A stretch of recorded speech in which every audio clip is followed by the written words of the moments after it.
अस्सलाम वालेकुम। Lecture 20 start करते हैं। आज वाले हैंडआउट के अंदर कुछ भी नहीं है।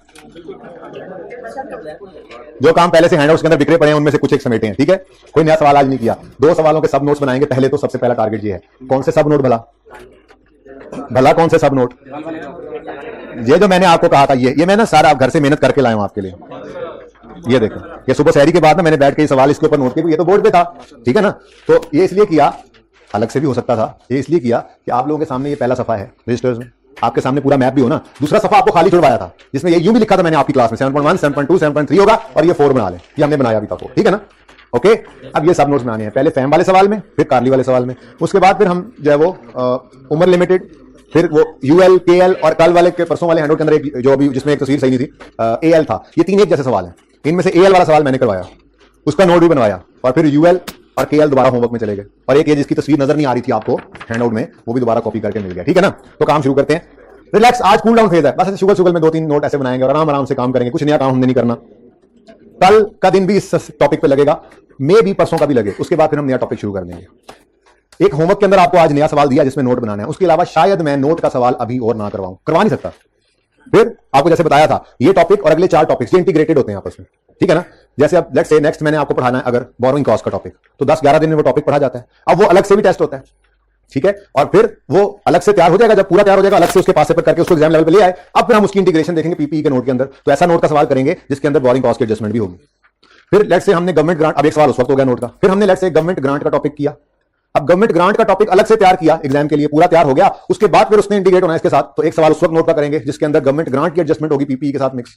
फिर इसी तरह से आईएस 36 आएगा, इंपेयरमेंट, वो मिक्स होगा इसके साथ। फिर एक सवाल दोबारा होगा। इसी तरह से आईएस 40 इन्वेस्टमेंट प्रॉपर्टी करेंगे, वो इसके साथ मिक्स होगा। फिर एक नोट का सवाल करेंगे। तो इसका मतलब नोट के कम से कम 4 से 5 सवाल मैंने अभी खुद क्लास में आपको करवाने हैं। ठीक है, लेकिन अल्लाह ने चाहा तो करवाऊंगा इंशाल्लाह, लेकिन अभी नहीं। वो with the passage of time topic होते जाएंगे तो उनके साथ। इससे एक फायदा ये भी होता है कि ये भूलने नहीं पाता बंदा। ठीक है ना। तो बस अब मैंने आपको एक्सट्रैक्ट्स का सवाल को अच्छे से 1-2 करवाने हैं। वो शायद कल आ जाए, शायद परसों आ जाए। तो 2 दिन के अंदर हम आईएस 16 के अंदर मेन काम तो कर ही चुके हैं, छोटे मोटे रह भी गए तो नया टॉपिक शुरू कर लेंगे। मे भी आईएस 36 करवाऊं, मे भी आईएस 40 करवाऊं। ठीक है, तो वो कोई आईएस 36 हो तो भी 5-6 दिन में खत्म हो जाता है, आईएस 40 हो तो भी 4-5-6 दिन में खत्म हो जाता है। तो ईद से पहले टॉपिक खत्म होकर नया शुरू भी हो सकता है उसके बाद मजीद। ठीक है ना। तो अगर इसकी कोई छोटी मोटी चीजें होंगी तो वो हम साथ साथ करते रहेंगे, रोज 10-15 मिनट कर लिया करेंगे। ओके, तो थोड़ा सा प्लान शेयर किया आपके साथ। तो कोई अगर कहे ना आपको कि आपने नोट कितने सवाल किए हैं, तो आप ये कहते हुए परेशान हो ना कि हमने तो सिर्फ 2-3 सवाल 4-5 ही किए हैं बस। नहीं, हमने अगले तकरीबन जब तक statement chain equity correction of error पे मूव नहीं करते, शायद वो मैं पहले करा दूं, बीच के अंदर वो भी आ जाए। ठीक है, बहरहाल उन टॉपिक्स की तरफ जाते हुए, स्टेटमेंट ऑफ चेन इक्विटी की तरफ जाते हुए, कैश फ्लो की तरफ जाते हुए, उससे पहले जो हमने टॉपिक्स करने हैं, तो नोट हम हर 10 दिन बाद तकरीबन बना रहे हुआ करेंगे। हम तकरीबन 50वें लेक्चर तक ये नोट बनाते ही रहेंगे, वक्तन फवक्तन। ठीक है ना। तो इसलिए परेशानी होना, बस सवाल जैसे जैसे हम इस काबिल होते जाएंगे हम सवालों को करते जाया करेंगे। और इससे ज्यादा फायदा असल में ये मुझे नजर आता है कि हम इस नोट की प्रैक्टिस एंड तक करते जा रहे होते हैं, नया टॉपिक भी पढ़ते चले जा रहे होते हैं। सवाल पर्चे के अंदर ये तकरीबन 18 नंबर का आता है। मैं यूं कह सकता हूं कि 16 से 20 नंबर का सवाल लाजमी आता है। ठीक है, या नोट बनवा लेता है या एक्सट्रैक्ट बनवा लेता है, लेकिन ये अराउंड 18 to 20 मार्क्स का सवाल आता है। 18 कर ले, लेकिन ये तो सिर्फ वो होता है ना जो प्योर इसका सवाल होता है, समझो नोट बनवा लिया। सिर्फ इतनी वेटेज नहीं है, बल्कि इस टॉपिक को मैंने आपको आता है, इसके परवेसिव इफेक्ट होते हैं। ऑडिट के अंदर आप पढ़ेंगे जाके जब बड़े होकर, परवेसिव इफेक्ट इस स्टैंडर्ड के जो है ना पूरे सिलेबस के अंदर है, FR1 के अंदर।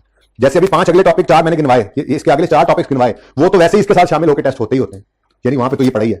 उसके बाद आगे स्टेटमेंट ऑफ चेन इक्विटी का टॉपिक पकड़ोगे, वहां पे इसकी एडजस्टमेंट होगी। करेक्शन ऑफ एरर में जाओगे, वहां पे इसकी एडजस्टमेंट होगी। आप आईएस 8 में जाओगे, वहां पे इसकी एडजस्टमेंट होगी। कैश फ्लो के टॉपिक में जाओगे, वहां पे इसकी एडजस्टमेंट होगी। एनपीओ की फाइनेंशियल स्टेटमेंट्स बनाओगे, वहां पे ये फिक्स एसेट आ रहे होंगे। तो इसलिए मेरे ख्याल से ये 30% से भी ऊपर वेटेज ले जाता है अगर इस तरह से आप ध्यान से बैठ कर देखें तो इसलिए ये की हुई मेहनत जो कर रहे हैं उनको बहुत फायदा दे रही है, देगी भी सही आगे पूरे सेशन के अंदर। यहां ढीला नहीं पड़ना, ठीक है ना। और ईद के ऊपर 2 टॉपिक पूरे हो जाए तो 2 के 2 रिवाइज करके आने हैं। अल्लाह ने मौका दे दिया, 4-5 दिन छुट्टी आ गई, एक दिन ईद करो, बाकी पढ़ाई। ओके, अच्छा जी, शुरू करते हैं जी काम। फैम वाला सवाल था, ये सवाल मेन बॉडी यहां तक बन गई थी। टोटल कॉलम वास्ता जो छड़ के ना आ जाना, पर पेपर में घर जाके करेंगे ये। हाँ ठीक है, ये भरना है। ठीक है जी भाई, आप अगर इस सवाल के कॉन्टेक्स्ट में बात कर रहे हैं तो फिर तो मैं जवाब दूंगा, लेकिन अगर आप केएल, यूएल, एएल की बात कर रहे हैं तो ये सब नोट्स बनाने के बाद मैंने उस तरफ जाना है, तो थोड़ा सा इंतजार कर लेते हैं। तो क्या ख्याल है? ठीक है, ओके। अच्छा जी वालेकुम सलाम। ये भाई का क्वेश्चन है बुक कब आएगी। उनका आंसर यह है कि इंशाल्लाह उम्मीद है आज के दिन में मेरी तरफ से फाइनल हो जाएगी। मैं तकरीबन कर चुका हूं, लेकिन 1 से 2 दिन मजीद इस पे लग जाते हैं फॉर्मेटिंग में और फिर पूरा प्रूफ रीडिंग में। इंशाल्लाह आप घर लेके जाएंगे अपने महबूब को साथ। ठीक है, किताब ये उम्मीद है कि मंडे को आपको अवेलेबल होगी, नेक्स्ट मंडे को। मेरी कोशिश यही है। अब वो पब्लिशिंग में कितनी देर लग जाती है, क्योंकि आजकल जैसे मैंने देर कर दी रोजे ने आजकल जिसको भी कोई बात करो तो कहते हैं यार रोजे हैं, तो जो काम पहले 2 दिन में होता था वो भी 3-4 दिन में हो रहा होता है नॉर्मली, ठीक है। तो कोई नहीं, हो जाएगा इंशाल्लाह। अच्छा सुने, बस करें आप, बातें होगी बहुत, टाइम है कम, काम है बहुत ज्यादा। ये नोट हमने बनाया था, इसमें नोट में, इस नोट में कोई मसला, इस सवाल में कोई मसला है तो वो पूछ लें, नहीं है चले। अब अगली बात, ये मैं आपको डिस्क्लोजर्स पढ़ा रहा हूं, ठीक है। आप लोगों में से कितने बच्चे स्टैंडर्ड्स परचेज कर चुके हैं? हाँ माशाल्लाह, 2-4 बच्चे, भरी पूरी क्लास में। बाकी कब करेंगे? मैंने टॉपिक खत्म कर रहा हूं ना मैं, तकरीबन मैंने ये हाईलाइट कर देना साथ ही, मैं को नहीं वेट करूंगा आप लोगों का, वेट करते करते फिर सेशन खत्म हो जाता है, ठीक है ना। आप स्टैंडर्ड्स ले लें, छोटे वाले ले लेंगे स्टैंडर्ड्स जो सिर्फ कैफ में एप्लीकेबल हैं, तो उसका फायदा ये है कि वो सस्ते भी मिल जाएंगे, थोड़े भी हैं, डरता भी नहीं बंदा देख के, ठीक है ना। कैफ के लेवल तक काफी, लेकिन फिर फाइनल में जाके आपको बड़े खरीदने पड़ेंगे, ठीक है। तो छोटों का फायदा और नुकसान सामने आ गया, बड़े ले लेते हैं। तो बड़ों का फायदा यह है कि यहां भी चलेंगे, फाइनल में भी चलेंगे, लेकिन छोटा सा नुकसान ये है कि बहुत देर लगा दी कैफ करते करते तो कुछ चेंजेस आ जाती हैं, तो फिर भी नए खरीदने पड़ सकते हैं। तो दोनों का नफा और दोनों का नुकसान है, आपका अपना डिसीजन है, जो मर्जी कर लें, ले जरूर लें, ठीक है। ये हम हर जो स्टैंडर्ड्स पढ़ेंगे ना, 5-6-7 स्टैंडर्ड हैं जिसमें मैं इंपॉर्टेंट पैरास हाईलाइट करवा दूंगा। 5-6 नंबर हेल्प हो रही है बच्चों की, हो जाती है 5-6-7 नंबर की भी अगर ओपन करके हेल्प मिल जाए वहां से तो ये काफी होता है। 1-2 नंबर में और कोई भी ना नंबर मिले यार, पढ़ा तो होगा जिंदगी में, काम तो ये स्टैंडर्ड्स ही हमने पढ़ना है। ये किताबें, ये सवाल, ये क्लास, ये उस्ताद, ये नहीं है, स्टैंडर्ड्स ही हैं हमारे दोस्त आगे सारी जिंदगी के अंदर। जो प्रैक्टिकल फील्ड में आपने बैठना है तो ये स्टैंडर्ड्स को ओपन करके आपने देखना मसले मसाइल के हैं, तो बाहर स्टैंडर्ड्स को पढ़ना होता है। हम स्टैंडर्ड्स ही पढ़ रहे होते हैं, ये स्टैंडर्ड पढ़ रहे हैं हम। स्टैंडर्ड में डिस्क्लोजर रिक्वायरमेंट में मैं पहले डिस्क्लोजर रिक्वायरमेंट में आपको प्रैक्टिकली करवा रहा हूं, फिर मैं स्टैंडर्ड से पढ़ाऊंगा भी सही। पहले किताब से पढ़ा लेंगे, वो पैरा स्टैंडर्ड के अंदर एज इट इज मौजूद होते हैं, तो वहां से हाईलाइट कर लेंगे। अब स्टैंडर्ड में ये लिखा हुआ है, यूजर को डिस्क्लोज करो, एंटिटी शैल डिस्क्लोज, लाजमी है डिस्क्लोज करना उसके लिए, प्रॉपर्टी प्लांट इक्विपमेंट के बारे में क्या क्या, ग्रॉस कैरिंग अमाउंट और अक्यूमुलेटेड डेप्रिसिएशन, बिगिनिंग और एंड पे, और इनके दरमियान रेकंसिलिएशन, ठीक है। ये स्टैंडर्ड ने कहा हुआ है। Measurement basis, decimal method, life rate, किसने कहा हुआ है? ये सब स्टैंडर्ड ने कहा हुआ है। जो डिस्क्लोजर रिक्वायरमेंट्स हैं हम याद कर जाते हैं करते करते सवाल, और फिर जाके पढ़ते हैं वो सारा कुछ हमें पता होता है कि अच्छा हाँ ये तो हम करके आए, याद नहीं करते, फिर रट्टा नहीं लगाते, वो हमें वैसे ही पता होता है, ठीक है। अच्छा, इसी तरह से ये मेन बॉडी नोट की आपने जो बनाई है, ये मेन बॉडी स्टैंडर्ड ने रिक्वायर की हुई है। इसी तरह से स्टैंडर्ड ये कहता है IS 16 के अगर कोई एसेट आपने रीवैल्यू किया है, अगर कोई एसेट आपने रीवैल्यू किया है तो उसके बारे में 3 सब नोट्स मजीद बना दो। वो सब नोट्स नहीं होता, वो यूं कहता है उसके बारे में मजीद कुछ बातें डिस्क्लोज कर दो, जिसको हमने 3 सब नोट्स में इकट्ठा कर दिया है, ठीक है। क्या क्या मजीद बातें बता दो? स्टैंडर्ड कहता है सबसे पहले बताओ जो रीवैल्यूएशन हुई है लेटेस्ट, वो किस डेट को हुई है। जी 1 जनवरी 15 को हुई है, जी 31 दिसंबर 15 को हुई है। 2 सवाल किया ना हमने, फैम वाले में 1 जनवरी को हो रही थी, कल कार्ली वाला किया उसमें 31, वो डेट लिखनी है। साथ ही लिखो किसने किया रीवैल्यू, नाम बताओ, ठीक है। इसकी वजह ये होती है कि स्टैंडर्ड ये इंश्योर करना चाहता है, स्टैंडर्ड ये इंश्योर करना चाहता है कि यूजर को ये बता सक रहे हैं आप या नहीं कि ये इंडिपेंडेंट बंदे ने वैल्यू किया या नहीं। नाम लिखोगे ना रीवैल्यूअर का तो पता लग जाता है ये हमारा रिश्तेदार नहीं है, एसोसिएटेड कंपनी नहीं है, क्योंकि रीवैल्यूएशन इंडिपेंडेंट बंदे की होनी चाहिए, क्योंकि हमने यूजर को ये फाइनेंशियल स्टेटमेंट प्रेजेंट करनी है। इसमें एसेट को हम बढ़ा रहे हैं। अब देखो इस पेन की कीमत, मुझसे पठान मेरा भाई पूछे तो मैं कहूंगा 1 लाख मेरे नजदीक इसकी कीमत है। ये गुम हो जाए ना और ना मिले तो मैं ऐसे समझता हूं कि पता नहीं क्या हो गया। हो सकता है जो रीवैल्यूअर इसकी वैल्यू लगाए शायद 5000 भी ना लगाए इस वक्त यूज्ड पेन की, बात समझ रहे हो। तो इस तरह से अपने एसेट तो हर किसी को बहुत अच्छे लगते हैं, तो इसलिए रीवैल्यूएशन अपनी मर्जी की नहीं होनी चाहिए। मर्जी की रीवैल्यूएशन नहीं, रीवैल्यूएशन मॉडल अलाउड है लेकिन करने वाला इंडिपेंडेंट होना चाहिए, ठीक है, प्रोफेशनल होना चाहिए। अब ये डिस्क्लोजर रिक्वायरमेंट स्टैंडर्ड ने कही है, हम इसको ये दोनों बातों को 7.1 में हम कवर करते हैं, ठीक है। इसमें हम लिखते हैं लास्ट रीवैल्यूएशन किस दिन हुई, किसने की, वो इंडिपेंडेंट है। अगर इंडिपेंडेंट नहीं होगा तो सवाल बताएगा, सवाल में सिर्फ नाम लिखा हुआ है ना तो नजर आ रहा होता है। ये सवाल 5 स्टेटमेंट्स किसकी हैं, ये सवाल किसका है, नाम क्या था इसका, सैम, और रीवैल्यूएशन किसने की है, मैसर्स जैक्सन एंड कंपनी। नजर आ रहा है कि ये दोनों अलग अलग चीजें, ठीक है ना। तो अब ये नहीं कहना आपने कि जी हमें कैसे पता लगा ये इंडिपेंडेंट है या नहीं है। भाई अगर इंडिपेंडेंट ना होता तो एब्नॉर्मैलिटी सवाल बता देता, ठीक है। अब ये मैंने क्या कहा, पहली बात तो वो जो मेन नोट बनाया है IS 16 ने कहा हुआ है ये डिस्क्लोजर रिक्वायरमेंट्स है मेरी, ये बनाओ, ठीक है। उसके बाद मजीद IS 16 ने क्या कहा, अगर कोई एसेट रीवैल्यू कर जाओ तो फिर मजीद कुछ बातें बतानी है, जिनमें से मैंने आपको क्या बताया, पहला लास्ट रीवैल्यूएशन जो हुई है वो कब हुई है, इफेक्टिव डेट बताओ, फिर किसने की है, इंडिपेंडेंट है कि नहीं है ये बताओ, तीसरी चीज सरप्लस अगर है तो उसकी मूवमेंट बताओ। मूवमेंट मतलब क्या होता है, ओपनिंग, इंक्रीज, डिक्रीज, क्लोजिंग, ये मूवमेंट है। ये मूवमेंट CWIP नहीं बनाई थी फैम वाले सवाल में, वो भी कहा था, ओपनिंग, इंक्रीज, डिक्रीज, क्लोजिंग, तो मूवमेंट इसी को कहते हैं और क्या। तो मूवमेंट इन रीवैल्यूएशन सरप्लस बताओ, ठीक है। और हमने कहा और कुछ, कहने लगा हाँ, यहां से किसी ने सवाल किया था, गालिबन आपने किया था कि एसेट रीवैल्यू हो गया, रीवैल्यू होके अब 700 और बुक वैल्यू 683 शो कर रहा है। हो सकता है यूजर के दिल में आए जरा पता तो लगे ओरिजिनल कॉस्ट कितनी थी। आपने सवाल किया था गालिबन, मैंने कहा था थोड़ा वेट कर लो, ठीक है ना। आज आपके इंतजारी घड़ियां खत्म हो चुकी। आज हम वो नोट भी बनाएंगे जिसके अंदर हम बताएंगे रीवैल्यूड एसेट के बारे में, ये बताएंगे कि अगर ये कभी रीवैल्यू ना होता तो हिस्टोरिकल कॉस्ट लेस आज तक की डेप्रिसिएशन और बुक वैल्यू कितनी होती है इसकी, ताकि यूजर को ये नजर आए फेयर वैल्यू और दूसरी तरफ नजर आए कॉस्ट मॉडल वाला सब नोट के अंदर पड़ा हुआ cost less accumulated depreciation is equal to book value. बस ये रिवैल्यूएशन के सब नोट्स हैं। तो पहले सब नोट में क्या बताएंगे, डेट और रीवैल्यूअर का नाम, दूसरे में मूवमेंट रिवैल्यूएशन सरप्लस, तीसरे में अगर रीवैल्यूएशन मॉडल यूज ना होता तो कॉस्ट मॉडल के तहत ये 31 दिसंबर 15 पे कितनी बुक वैल्यू शो कर रहा होता, ठीक है। ये तीनों रीवैल्यूएशन के सब रीवैल्यूएशन के रिक्वायर्ड डिस्क्लोजर्स हैं।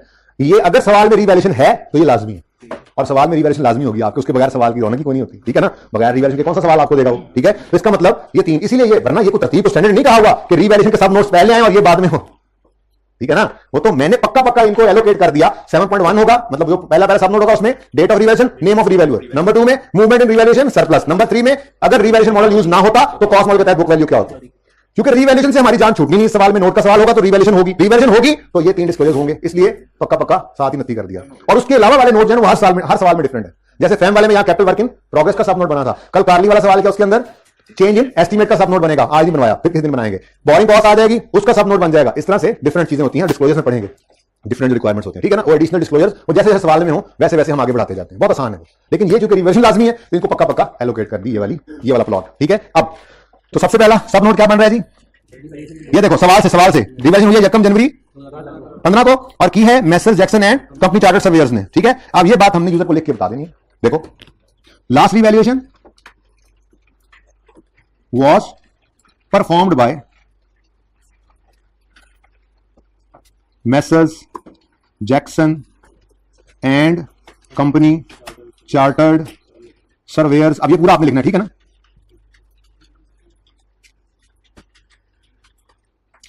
बल्कि लिखो ठहरो, last revaluation was performed on, ये पहले डेट लिखो, अच्छा जुमला हो जाएगा, on 1 January 15 by messrs Jackson, अभी तो देखना था, एंड कंपनी चार्टर्ड सर्वेयर्स। देखो ये मैंने भी लिख लिया, आप लिख रहे थे मैंने भी लिख लिया, आपने पूरा लिखना मतलब ये, ठीक है ना। मेरे पास जगह तंग है, ओके। जरा दोबारा देख लो, एक बार सब ऊपर देखो, एक बार सब ऊपर देखो। Last revaluation was performed on 1 January 15 by messrs Jackson and company chartered surveyors, ठीक है। आपने ऐसे नहीं लिखना, ठीक है, ओके। आगे यहां पे इसके बाद जब नाम पूरा हो जाए बाद में लगाना है कॉमा और आगे लिखना है an independent firm of valuers, an independent firm of valuers. फिर बताता हूं, अगले सवाल में नहीं है ना, फिर देख लेते हैं, फिलहाल तो है ना। सवाल ने नहीं बताया तो इंडिपेंडेंट ही है, नाम नहीं बता रहा। वो माइकल जैक्सन की कंपनी है, ये फैम है, अच्छा सॉरी मैसर जैक्सन।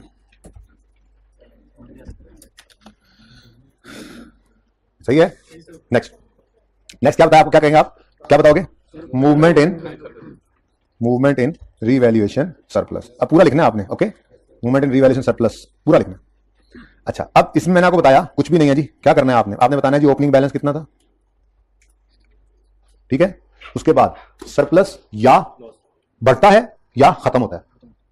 अगर सरप्लस पड़ा है तो या तो मजीद बढ़ जाएगा, अच्छा जीरो भी है तो मजीद बढ़ सकता है, ठीक है ना। तो या तो सरप्लस बढ़ सकता है या किसी लॉस के आने पे वो उसको खाए तो कम हो सकता है, एडजस्टमेंट इसको कहते हैं, या फिर वो इंक्रीमेंटल डेप्रिसिएशन जितना ट्रांसफर हो सकता है, इसके अलावा तो कुछ नहीं होता ना, ठीक है। तो ओपनिंग बैलेंस हो सकता है, रियलाइज की ही 2 सूरतें हैं ना, या तो वो इंक्रीमेंटल डेप्रिसिएशन के जरिए होगा या फिर एडजस्टमेंट का कॉलम है उसमें डाल देंगे, वो मैं करने लगा cover. Arose during the year, आसान बातें आसान ही रखना, अरोज ड्यूरिंग द ईयर। उसके बाद एडजस्टेड का मतलब लॉस आया सरप्लस को खा गया, एडजस्टेड का मतलब भाई की बात डिस्पोज हुआ और सारा ट्रांसफर हो गया, एडजस्टेड में लिख दो, ठीक है ना। देख लो ब्रैकेट स्लैश डाल कुछ और भी लिखना, लिख लो adjusted slash disposal slash realise, कुछ भी लिख लो, कोई मसला नहीं, मूवमेंट शो करनी है बस, बी कॉन्फिडेंट, बड़े हो जाओ, छोटी छोटी बातों परेशान नहीं होना, ओके। एक कैपिटल नहीं लिखा सर, एडजस्टेड का हमने छोटा लिख दिया, adjusted during the year. Next उसके बाद ट्रांसफर्ड टू रिटेन्ड अर्निंग्स। अच्छा ये ट्रांसफर टू रिटेन्ड अर्निंग्स जो है इसी के अंदर आप इंक्रीमेंटल डेप्रिसिएशन वाला भी रख सकते हैं, अगेन एडजस्टेड की बजाय डिस्पोजल वाला भी इसमें डाल सकते हैं, क्योंकि डिस्पोजल के ऊपर भी तो रियलाइज करते हुए क्या करते हैं, ट्रांसफर टू रिटेन्ड अर्निंग्स करते हैं, बल्कि ये ज्यादा बेहतर है। एडजस्टेड में सिर्फ वो लिखो कि कोई लॉस आया सरप्लस को खा गया, ठीक है। ऐसा अगर हो तो इसमें लिख देना, बाकी ट्रांसफर टू रिटेन्ड अर्निंग्स का कॉलम आपके पास मौजूद है। अगर कोई इंक्रीमेंटल डेप्रिसिएशन की ट्रांसफर है तो वो भी इसी रो में आ जाएगी, और अगर इसमें, और अगर डिस्पोज होगा तब भी तो यही काम करते थे, ट्रांसफर कर देते थे, जितना बैलेंस पड़ा होता था कहां पे, रिटेन्ड अर्निंग्स, ठीक है। और फिर क्या आ जाएगा जी, क्लोज। यार ये तो नजर ही नहीं आएगा, तो छोटा लिख लो, ठहर जाओ, आपकी पिक्चर में नहीं, ठहर जाओ, तुम लोग पहली रो में बैठे हो, सही है। तो थोड़ा सा इसको मैग्नीफाई करते हैं, कौन लिखने लगा, आपको लगा दोबारा लिखूंगा, अब तो नजर आएगा, अब इसकी जरूरत है ना नजर आए, क्या भी नहीं आ रहा, बदनीति ना किया करो, सही सही बताया करो जो बात, ओके।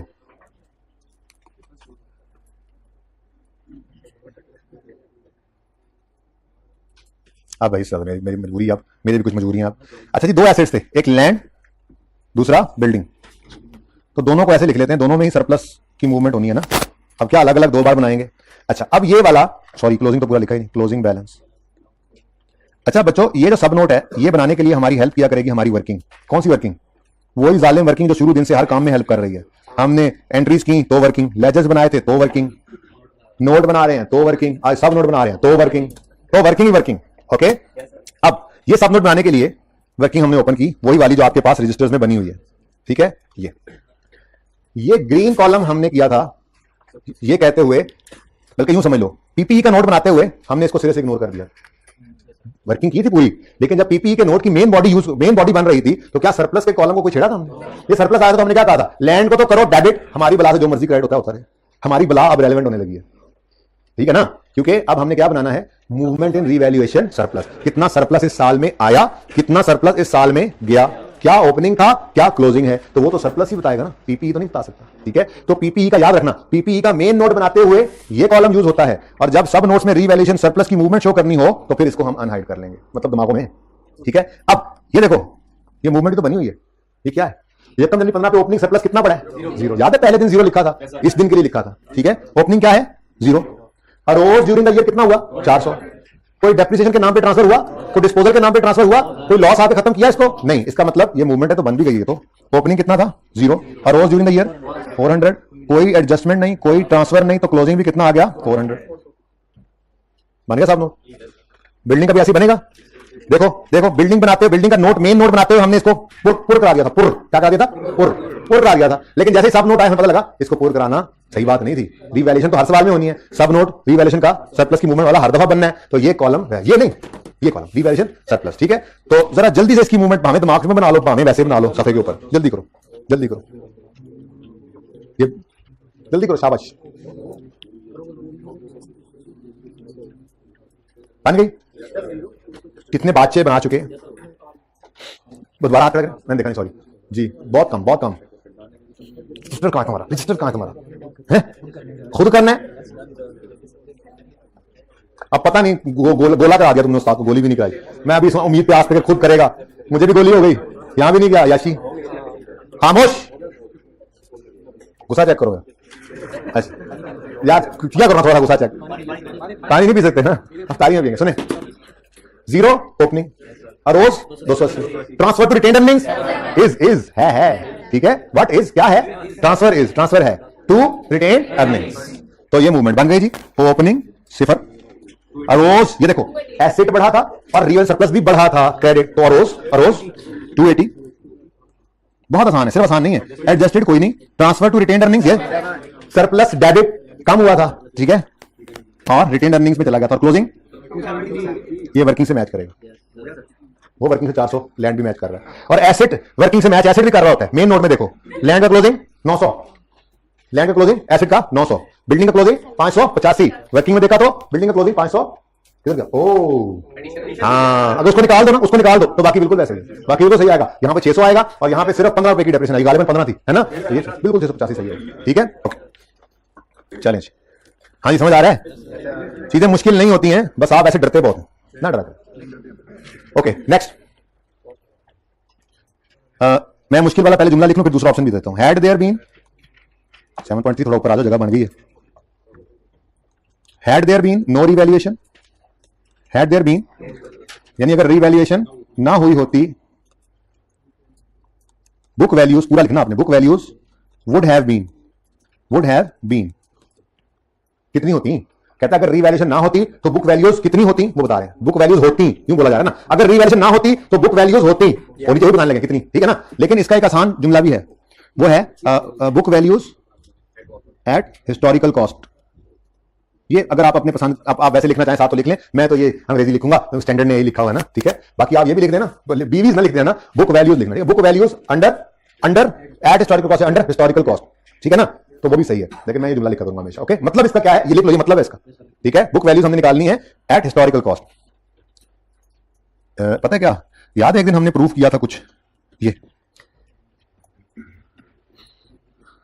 रिवैल्यूएशन मॉडल था, चलता है यहां पे 3117 पे एंड हो गया। हमने कहा था यार प्रूफ करें कि ये प्लस सही है या नहीं है, तो उसके लिए हमने ये काम किया था, assume cost model is used.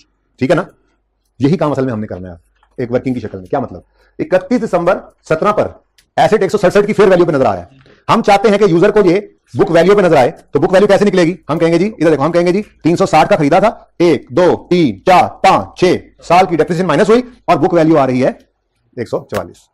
ठीक है ना? अब ऐसे तो नहीं वर्किंग करेंगे हम वर्किंग कैसे करेंगे? हम वर्किंग ऐसे करेंगे, ओहो, हम वर्किंग ऐसे कर लेंगे। किधर की वर्किंग?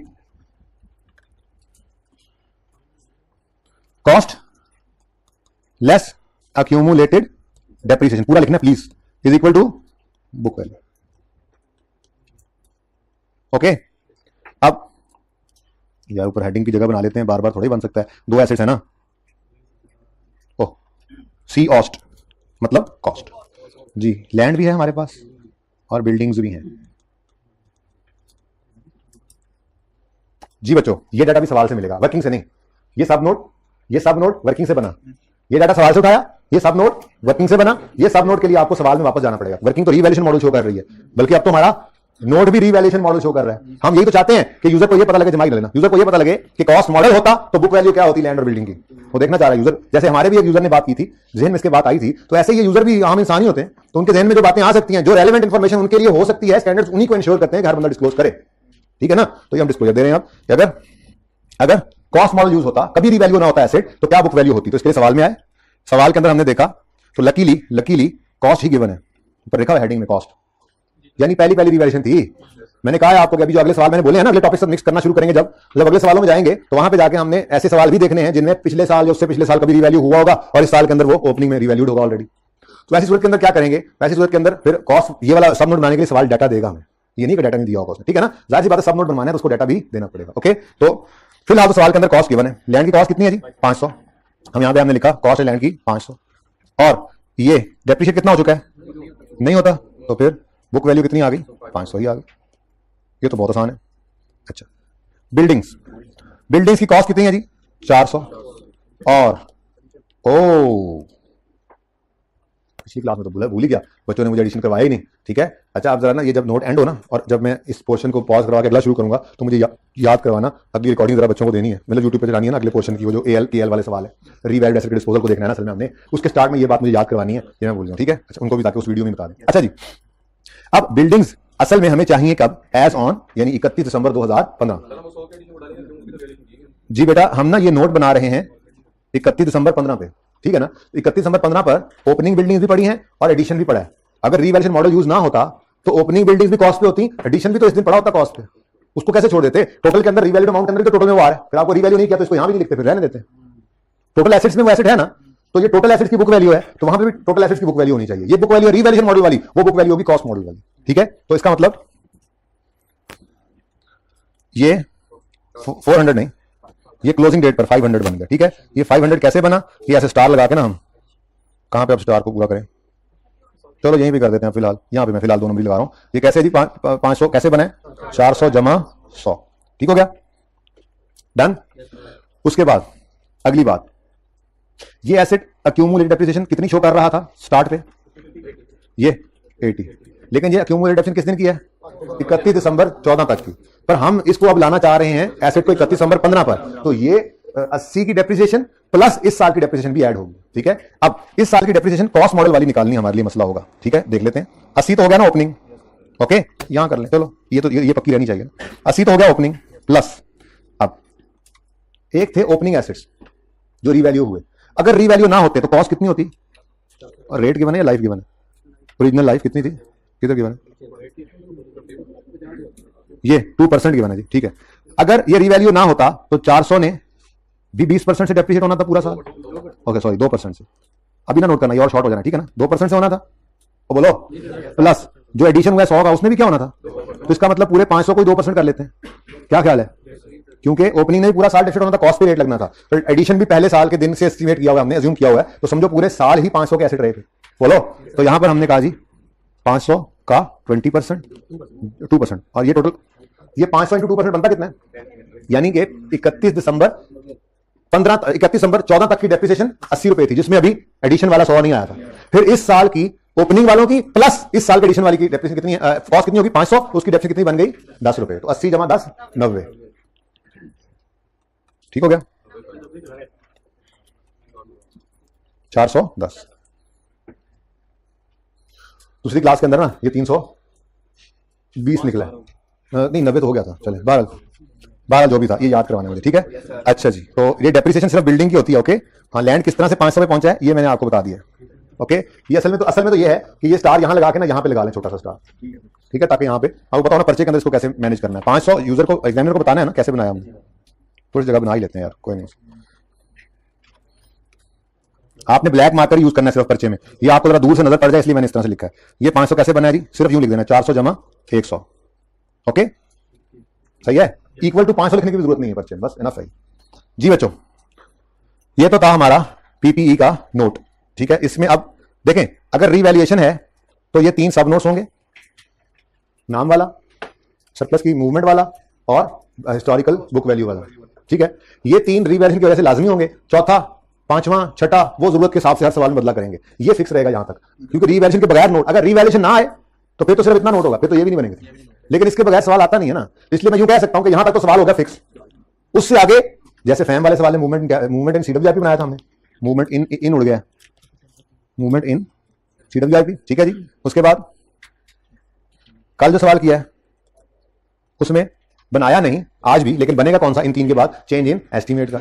ऐसे ही कुछ और डिस्क्लोजर भी स्टैंडर्ड ने बताए हुए हैं, जब वहां से पढ़ाऊंगा ना ये सवाल में आ जाएंगे तो फिर बता दूंगा। जैसे कि वो कह देता है कि बता दो आपने कोई अपनी प्रॉपर्टी, अपना कोई पीपीई में से कोई चीज बैंक को प्लेज करा के लोन तो नहीं लिया हुआ, अच्छा बताओ आपने कोई फ्यूचर की कमिटमेंट तो नहीं की हुई पीपीई खरीदने की, ऐसी कुछ बातें और भी आती हैं, वो सारी बातें यहां पर सब नोट्स के अंदर अंग्रेजी में लिख के बता देते हैं, ठीक है। लेकिन वो हर सवाल में मुख्तलिफ होती हैं, पर यहां तक ये फिक्स हो गया, ठीक है। इसकी पिक्चर अब ले लीजिए, ये फुल फ्लैज। अच्छा, सवाल इससे बाहर नहीं है, पीपीई का नोट इससे बाहर नहीं है। अब मसला आता है एडजस्टमेंट्स के अंदर कि वो मुश्किल से मुश्किल भी हो सकती हैं, होती भी जाएंगी, हम देखेंगे, लेकिन इतना इंश्योर कर सकता हूं कि जिसने ये सवाल भी किए हुए हैं ना, तो और वो फाइट करे पर्चे में, ये नहीं कि छोड़ के आ जाए, जो समझ में आए वो कर दे, उसके पासिंग मार्क्स यहां से बन जाते हैं। ये ऐसा सवाल है, पासिंग मार्क्स आपको देगा। एडजस्टमेंट मुश्किल हुई तो क्या हुआ, बाकी चीजें बहुत सारी निकल भी रही होती हैं, ओपनिंग, डेप्रिसिएशन वगैरह वगैरह। आपके बच्चे क्या तस्वीर नहीं पूरी आ रही, थोड़ा सा नाम उसका सर से उड़ गया, कोई नहीं, खैर है। ये ना उनको दें, पिक्चर बना के दें, नहीं तो उससे पीछे जा सकती है।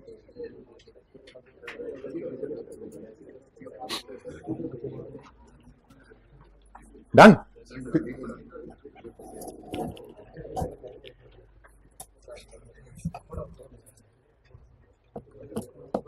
खींच लो यार, फोटोग्राफ को खींच लो, वो सुनते मुबारक हो, स्माइल मुबारक हो।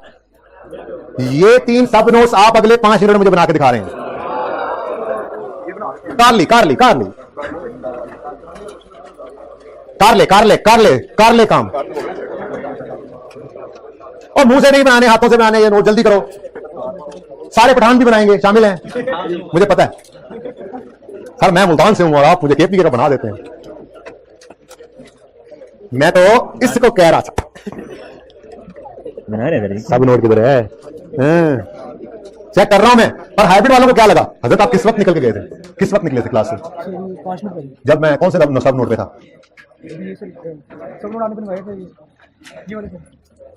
चलो ठीक है, पिक्चर ले लेना किसी से।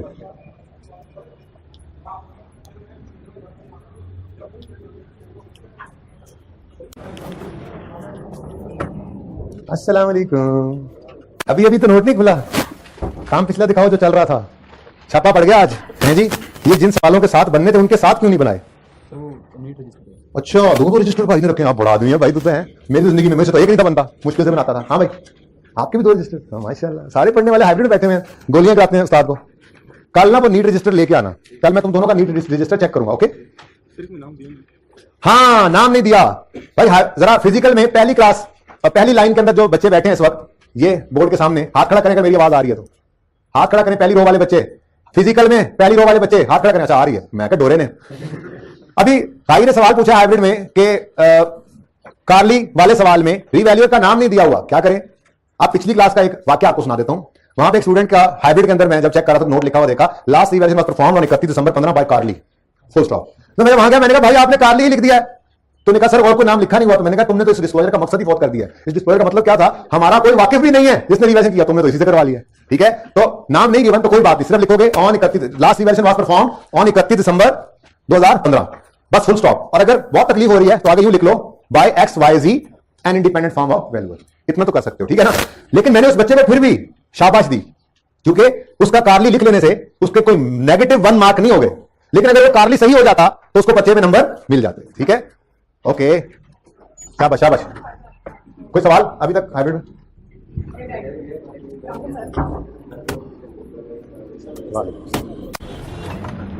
जी बच्चों, समझ तो नहीं आ रही? नहीं, ये साथ साथ ही बन रहा है ना उधर, या नई जगह पे बन रहा है? नीच रजिस्टर है, अच्छा है, सवाल के साथ ही बन रहा है, शाबाश।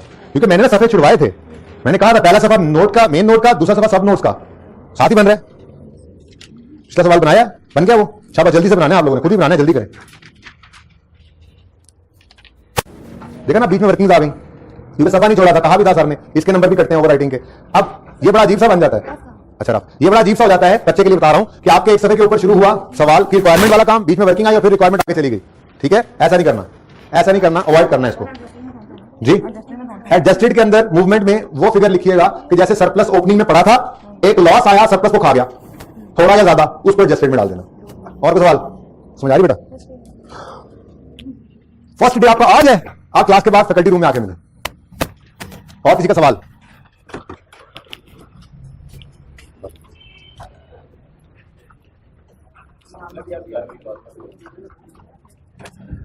बातें क्यों कर रहे हो?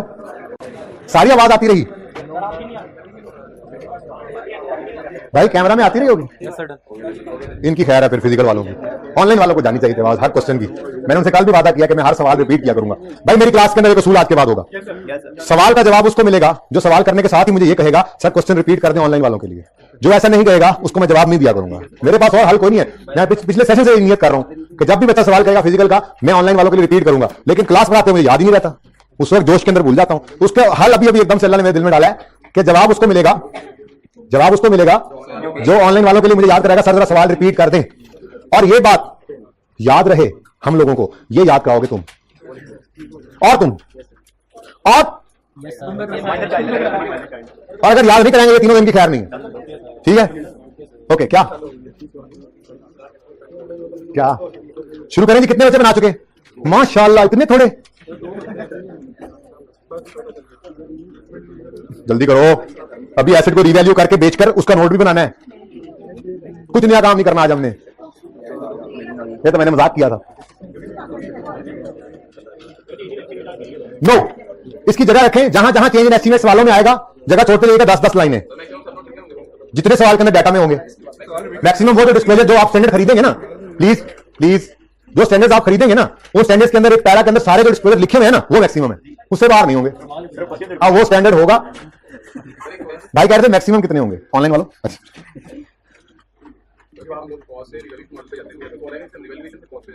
भाई कह रहे हैं कॉस्ट से रिवैल्यूएशन मॉडल पे जाते हैं, रिवैल्यूएशन मॉडल से भी कॉस्ट पे आते हैं? नहीं, फिलहाल नहीं आते। ठीक है, देखेंगे तो इसको IS 8 के अंदर डिस्कस करेंगे। प्लीज इसको IS 8 में डिस्कस करेंगे, स्टैंडर्ड पढ़ना है, जिसके अंदर हमें यह पता लगेगा कॉस्ट से रिवैल्यूएशन मॉडल पे जाना क्या होता है, इसको चेंज इन पॉलिसी कहते हैं नहीं कहते, इसकी अकाउंटिंग कैसी होती है सीख लिया, वहां पे कहेंगे वो अकाउंटिंग जो सीखी है वही करनी है। ठीक है, लेकिन उसके रिवर्सल में क्या करना है ये सारी बातें वहां करेंगे IS 8 के टॉपिक। फिलहाल ऐसा नहीं होता। ओके, मैं कर रहा हूं शुरू।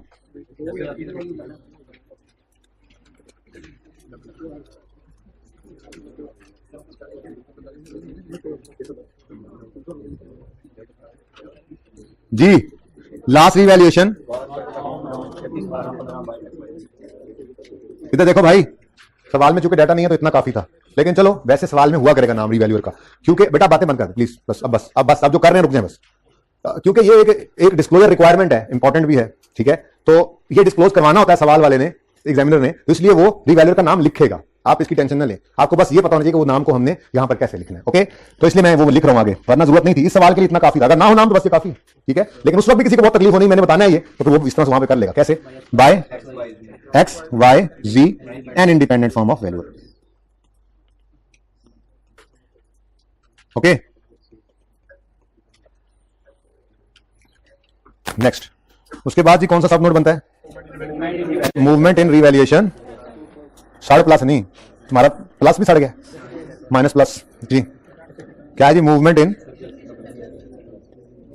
Revaluation surplus. अच्छा जी, इधर देखें अब एग्जाम, वैसे ये दोनों इधर भी दो ही थे ना, लैंड भी और बिल्डिंग भी है।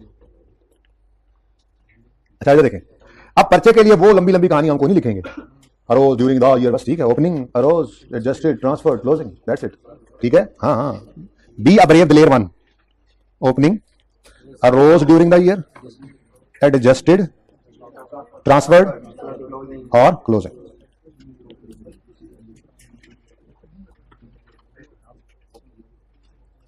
ओपनिंग अभी 0 आ रहा है, अगले बड़े सवालों में जाकर जब थोड़े से बड़े और हो जाओगे ना, जैसे मैं कह रहा हूं कि हर हफ्ते 10 दिन बाद हम एक बार पीपी का नोट फिर बनाया करेंगे, उदास जब हो जाएंगे ना इसके लिए, फिर ये नोट आया करेगा। ठीक है ना। कभी ऐसा भी हो सकता है कि हम क्लास में पहले ना बनाएं बल्कि टेस्ट में आ जाए। अब नोट बनाना तो आता है आपको, हमने को टॉपिक पढ़ा, उसमें मैंने समझाया कि इसको कैसे ट्रीट करना है, नोट में वो मिक्स होकर आ गया।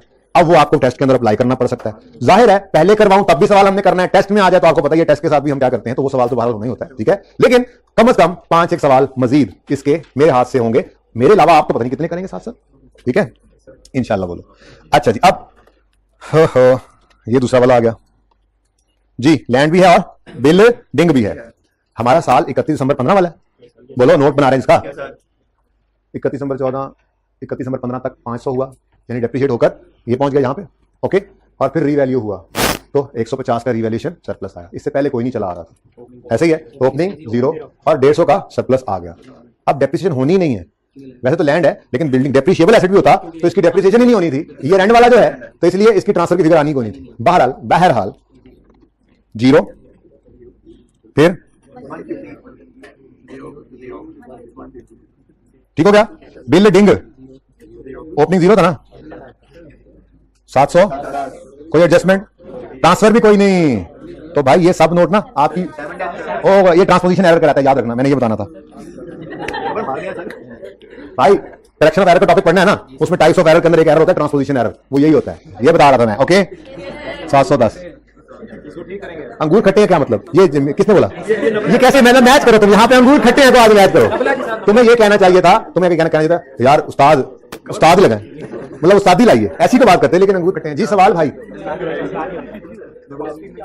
एडजस्टेड में क्या आता है? हाइब्रिड में बच्चों ने सवाल किया था, भाई पूछ रहे हैं एडजस्टेड में क्या आता है। इसका जवाब सुने दोबारा। अगर सरप्लस पड़ा था और कोई लॉस आया और उसने सरप्लस को जाके हिट किया, सारा खा गया या कुछ खा गया, इसको ना मैं ट्रांसफर कह सकता हूं ना मैं रोज कह सकता हूं, उसके लिए मैंने फिर एडजस्टेड का एक रोल ऐड किया। जी जी जी जी, बिल्कुल बिल्कुल। मिसाल के तौर पे 710 का ओपनिंग पड़ा था, इतना लॉस आया फिर सरप्लस सारा खा गया, तो 710 माइनस इधर 0। अगर कम आया तो जितना खाया वो माइनस, बाकी फिर भी सरप्लस। जैसे वर्किंग ही बताएगी आपको, ये वर्किंग के साथ मैच कर रहा है, वर्किंग बता रही है। सरप्लस के अंदर ये मूवमेंट ओपनिंग 0 था, 150 आया और 150 ही है। ओपनिंग 0 था, 710 आया, 710 ही है। पिछले सवाल को देख लो, उसकी भी वर्किंग मैच कर रही है। प्रॉफिट लॉस हमने बनाना नहीं, वो नहीं बनाना, इसलिए मैंने बोला कि बोले, मैंने क्या बोला, पीपी का मेन नोट बनाते हुए इस कॉलम को छपा देते हैं, पीपी का नोट बन जाता है। उसके बाद ऐसे ना छुपाना, आपने पर्चे में फिर मिटा नहीं सकना। ठीक है, उसके बाद जब हम मूवमेंट एंड रिवैल्यू सरप्लस की तरफ आते हैं तो फिर हम इसको मिटा देते हैं। ठीक हो गया। अब ये सवाल क्या कहता है आपने? हाँ हाँ, लेकिन पक्का स्टील वाला मिटाना है इसको, नोट बनाते हुए ये कभी भी ओपन नहीं करूंगा अनलेस, नोट बनाते बोल रहा हूं, अनलेस मुझे प्रॉफिट लॉस अकाउंट बनाने का कह दे। अगर वो बनेगा, एक्सट्रैक्ट वाले सवाल करने अगले 1-2 दिन में, ठीक है ना। अगर प्रॉफिट लॉस मांग लेगा तो फिर मेरे दोस्तों, अगर प्रॉफिट लॉस में नेगेटिव फिगर आई, लॉस गया तो वो प्रेजेंट होगा, अगर नेगेटिव पॉजिटिव फिगर गई यानी रिवर्सल हुआ तो वो प्रेजेंट होगा, क्योंकि फिर प्रॉफिट लॉस अकाउंट हम बना दे रहे होंगे। ठीक है, आपस में बात करो तुम लोग। नहीं बिल्कुल नहीं, सॉरी, ऐसे कैसे, आपस में करो बातें और फिर कहो सारे रिपीट करने। ओके, मैं कर रहा हूं, मैं ये कह रहा हूं आइंदा ऐसा नहीं करना। सुनो, पीपीई का नोट बनाते हुए हमने सिर्फ इस कॉलम को देखना है और किसी कॉलम को नहीं देखना। ठीक है, जब पीपी का नोट मेन बॉडी बन जाए, सब नोट्स की तरफ आए, तो एक सब नोट है मूवमेंट रिवैल्यूएशन सरप्लस, उसके लिए वर्किंग का ये कॉलम देखेंगे। ठीक है, और अगली बात, भाई ने पूछा प्रॉफिट एंड लॉस कभी देखेंगे, तो मैंने कहा प्रॉफिट एंड लॉस कभी देखने की जरूरत नहीं है पीपीई के अंदर, पीपीई के नोट के अंदर। हाँ, अगर वो सवाल में हमसे कहे कि फाइनेंशियल स्टेटमेंट्स के एक्सट्रैक्ट्स बनाओ, तो इनकम स्टेटमेंट बैलेंस शीट बनानी पड़ेगी, तो income statement profit and loss account जब बनेगा तो प्रॉफिट एंड लॉस वाले आइटम्स भी शो करने पड़ेंगे, तो सिर्फ उस सूरत में जाके ये वाला कॉलम यूज होगा। अगर एक्सट्रैक्ट्स ना मांगे, पीपीई के नोट की हद तक रहे, तो मैक्सिमम ये 2 कॉलम ही यूज होंगे, तीसरा यूज नहीं होगा। ये अर्ज किया था। ठीक है, अच्छा जी, हो तो नहीं गया काम, रह क्या गया, कोई रह तो नहीं गया? 12.3 had there been no revaluation, book values would have been 2 नुक्ते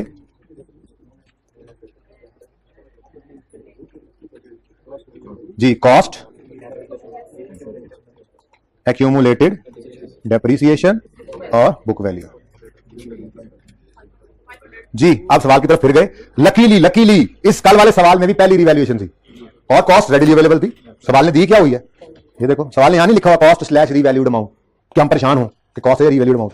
अगर लिखा ना कॉस्ट स्लैश रिवैल्यूड, हो सकता है हम कहते हैं ये रिवैल्यूएशन मॉडल पे है, चलो ये तो कॉस्ट पड़ी होगी, लेकिन उसने क्लियर बता दिया कॉस्ट मतलब आज से पहले कभी रिवैल्यू, वरना बताता पहले भी रिवैल्यू हुआ था, फिर और डेटा भी देता होता है। सवाल ऐसे हैं हमारे पास क्वेश्चन बैंक में लाइक के पास पेपर में करेंगे हम, लेकिन जाहिर है कुछ टॉपिक्स और पढ़ने के बाद मिक्स करके पढ़ेंगे, तो उनमें यही होगा, वो बताएगा कुछ साल पहले भी रिवैल्यू हुआ था, सरप्लस का लॉस का बैलेंस जो है वो भी बताएगा, तभी तो हम आगे चल सकेंगे। और क्या आप लोग समझते हैं, अच्छा बच्चा सवाल करता है ना, अगर वाला सवाल जो बच्चा करता है, अगर ऐसा हो जाए, और भाई जब अगर ऐसा होगा ना तो मगर सवाल बहुत सारा चेंज करना पड़ेगा उसको, तो सवाल उस हिसाब से चेंज होता है। तो जो सवाल सामने हो ना उसके हिसाब से सवाल करो, बाकी जो सवाल एडिशनल आता है ज़हन में, जब उस्ताद से पूछो तो अगर वो कहे ना कि आएगी ये बात, तो फिर ट्रस्ट रखा करो कि वो आ जाती है, और आ भी नहीं है।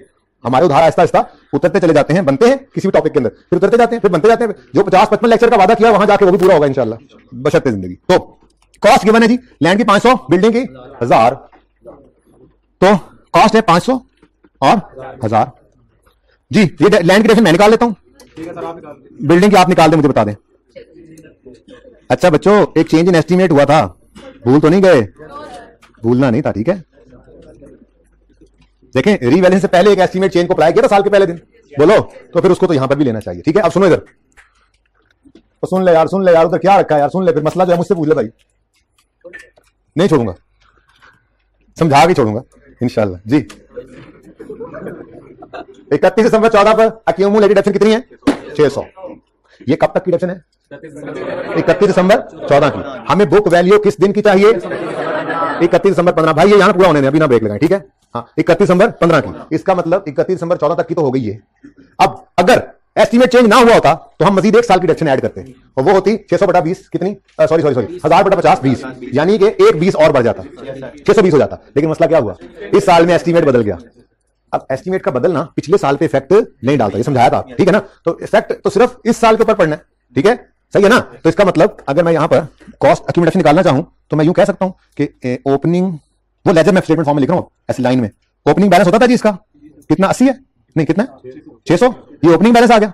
प्लस हम करते थे for the year, for the year की जो डेप्रिसिएशन होती थी वो ऐड करते थे। अब ये फॉर द ईयर वाली डेप्रिसिएशन हमने यहां कैलकुलेट की थी, वो 20 में निकली थी, यहां कहीं की थी, यहां कहीं की थी, ये नहीं कहां गई ये भी नहीं है। तो फिर ये एट लास्ट, ठीक है, ये क्या है, ये चेंज एस्टीमेट से हमने 10 रुपए की डेप्रिसिएशन निकाली, ठीक है ना। ये डेप्रिसिएशन है 2015 के साल की, तो ओपनिंग है 600, फॉर द ईयर है 10। अगर एस्टीमेट चेंज ना होता तो फॉर द ईयर क्या होती 20। ये समझ आ रही है, ये आपको समझ आई बेटा, आपको समझ आई ये बात।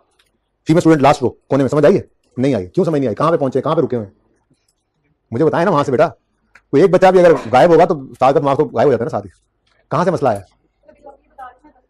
जी, मैं ये कह रहा था, ये सवाल याद है कल वाला किया था ना, ये एस्टीमेट चेंज हुआ था तभी हमने 400 को 41 से डिवाइड किया था और डेप्रिसिएशन कितनी आई थी 10। अगर एस्टीमेट चेंज ना होता तो 1000 की कॉस्ट डिवाइडेड बाय 50 20 रुपए की डेप्रिसिएशन ही लाते यहां पर, ये कल बात हुई थी। अब आज मैं ये कह रहा हूं कि अगर चेंज इन एस्टीमेट ना होता तो 600 है साल के शुरू की डेप्रिसिएशन, 20 पुराने एस्टीमेट के हिसाब से साल की डालते और हमारे सब नोट में 620 की एक्यूमुलेटेड डेप्रिसिएशन आ जाती अगर चेंज इन एस्टीमेट ना होता। लेकिन एस्टीमेट चेंज हो गया था।